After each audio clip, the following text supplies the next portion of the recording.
Beef निहारी है जी, एक बौंग है पूरी मछली के नाल, एक मगज है मछली का गोश्त है जी। ਅਸੀਂ अदरक लसन का पेस्ट पावा, एक चम्मच गरम मसाला उन्हें पानी च पा के तुसीं पाना है, चम्मच बेसन। रेसिपी तैयार कर रहे सा, थले नाश्ता करन चले गए, ऊपर हांडी जी कुकर वो लग गया। साडी हुण माशाअल्लाह इधर तैयार हो रही है, ਇਹਦੀ ਹੁਣ खूबसूरती करिए। ये कैसा जाएगा भाई? मम्मा का मैं जिस तरह के 3-4 साल तो हॉस्पिटल का लंगर जाता है, हफ्ता त्वार पीर 3 दिन। अज 5 तरीक 5वां महीना 2024, बच्चों ने नाश्ता करना है। उन्होंने कहा जी अबू जी सानू निहारी बना दो। निहारी बनाने का तरीकाकार की है और तुहानू दसीए। चंद दोस्त मेरे इस लंगर च शामिल ने, चंद दोस्त मेरे नाल ने, मेरी भैन भरा। अगर तुम इस लंगर च शामिल होना चाहते हो, मेरे इस चैनल को लाइक सबसक्राइब शेयर करके कमेंट करके तुम इस लंगर च शामिल हो सकते हो। बीफ निहारी है जी, एक अदर प्याज है, एक अदर तुरी लसन की है, एक बौंग है पूरी मछली के नाल, एक मगज है, हल्दी है, वड्डी इलायची है, छोटी इलायची है, काली मिर्च है, जलवतरी लौंग मुकम्मल पूरा एक सैटअप बना के गर्म मसाले का आधा चम्मच है, इनू ग्राइंड करांगे। उहदे नाल साडे कोल आटा है, देसी घ्यो है, जरदा रंग है, मैदा है, मुकम्मल पूरा प्रोसीजर जी तुहानू दसने। सब तो पहले असीं अग बालीए, प्याज कटांगे, प्याज कट्टण तो बाद तुहानू दसने। अल्लाह तुसीं थोड़ा जिहा प्याज कट लेना ब्राउन करके।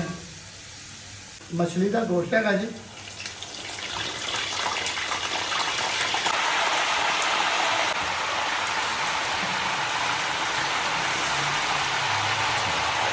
लोग यदि जखनी बनाते हैं। असल तरीकेकार ये है, यदि बनाई करो अच्छे तरीके ਨਾਲ, ਇਹਨੂੰ ਇਸੇ तरह तैयार करो। अच्छे तरीके ਨਾਲ बनाई करांगे, ब्राउन करांगे गोश्त ਨੂੰ। जी ਅਸੀਂ अदरक लसन का पेस्ट पावांगे।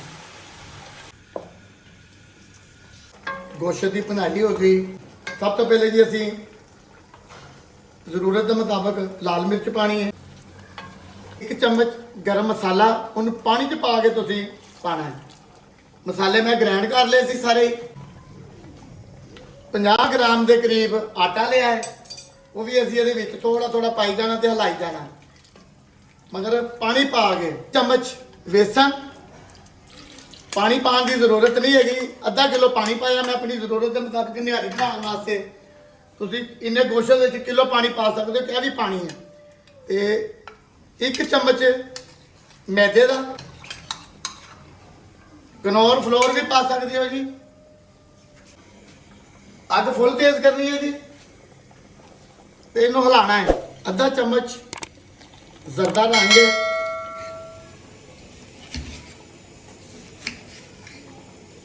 घट तो घट किलो पानी पाया।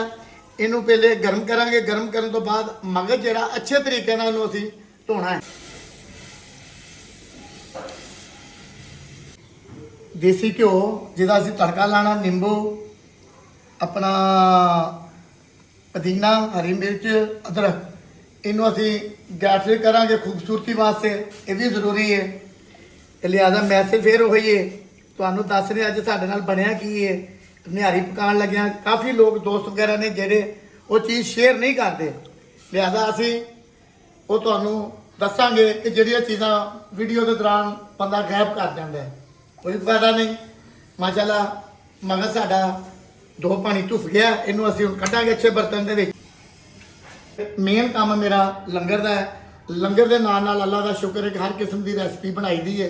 होटल का काम है साडा सी माशाअल्लाह, तो हुण अल्लाह ने ड्यूटी लाती। होया की है, रेसिपी तैयार कर रहे सा, थले नाश्ता करन चले गए, ऊपर हांडी जी कुकर वो लग गया, जिस वजह तो मैनू दोबारा गोश्त लिया पिया, मिखा लिया पिया, मगज से मेरे को बच गया, अल्लाह का शुक्र।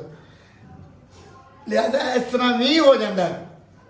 जब भी तुम कोई चीज़ पकाओ, खाना पकाओ, कोई चीज़ पकाओ तो लागो दूर ना जाओ, बिल्कुल वो लागे रहो, जो टाइम टेबल अपना देखो।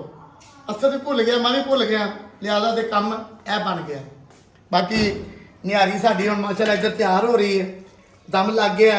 रेसिपी उस तरह ही है।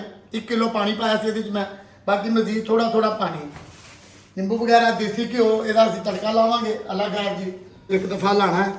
ਨਿਹਾਰੀ ਮਾਸ਼ਾਅੱਲਾ ਸਾਡੀ ਕਾਫੀ ਤਿਆਰ ਹੋ ਗਈ। ਇੱਕ ਸਾਈਡ ਤੇ ਅਸੀਂ ਮਗਜ਼ ਰੱਖਾਂਗੇ, ਇਸ ਕਰਕੇ ਕਿ ਮਗਜ਼ ਖੋਰਨਾ ਨਹੀਂਗਾ। 2 ਤੋਂ 3 ਅਦਦ ਹਰੀਆਂ ਮਿਰਚਾਂ। ਅਸੀਂ ਇਹਨੂੰ ਹੁਣ ਹਲਕੀ ਅੱਗ ਤੇ 15 ਤੋਂ 20 ਮਿੰਟ ਦਮ ਲਾਵਾਂਗੇ। ਅੱਜ ਤੋਂ 15 ਮਿੰਟ ਤੋਂ ਜ਼ਿਆਦਾ ਟਾਈਮ ਹੋ ਗਿਆ ਮਾਸ਼ਾਅੱਲਾ। ਇਹਨੂੰ ਹਲਾਣੇ ਆ ਮਾਸ਼ਾਅੱਲਾ। ਦੇਖੇ ਕਲਰ, ਮਗਜ਼, ਮਿੱਠਾ, ਲਾਲ ਬੋਟੀ, ਅੱਲਾ ਦੀਆਂ ਨਿਹਮਤਾਂ ਜਿੰਦੇ ਵਾਸਤੇ ਰਹੇ, ਖੁਸ਼ ਰਹੇ ਜੀ। ਹੁਣ ਅਸੀਂ ਇਹਨੂੰ ਤੜਕਾ ਲਾਵਾਂਗੇ। ਇਸ ਸਾਈਡ ਤੇ ਦੇਸੀ ਘਿਓ ਰੱਖਿਆ, ਉਹਦੇ ਚ ਹਲਕੀ ਜੀ ਅਸੀਂ ਲਾਲ ਮਿਰਚ ਪਾਵਾਂਗੇ, ਹਲਕਾ ਜੀ, ਹਲਕੀ ਜੀ, ਬਿਲਕੁਲ ਕਲਰ ਵਾਸਤੇ।